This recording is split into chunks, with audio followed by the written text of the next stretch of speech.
Gawa na kasi anong yan, oh. Sa pulubi na yan. Lagi lang nakatambay rito yan kasi walang makain sa kanila.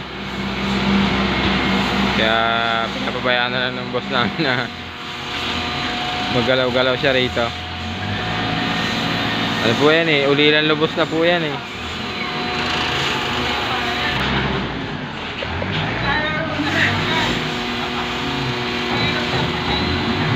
Ayan po kasi ano, nalilipasan ng gutom. Kaya kung ano na naiisip ng batang yan eh. Oh.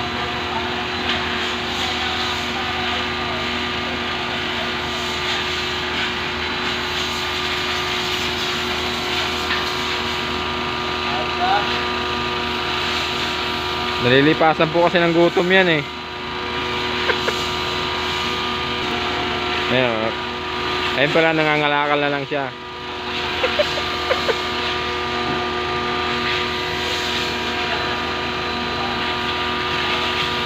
Ayun po, iniipon niya yung mga nakalakal niya.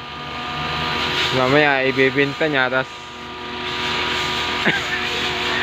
ibibili niya ng ano, ng solvent.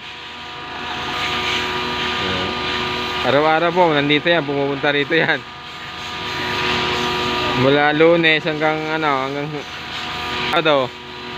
Nandito na po yan, pagala-gala rin dito. Kaya baka gusto nyong ampunin. Magaling po yan.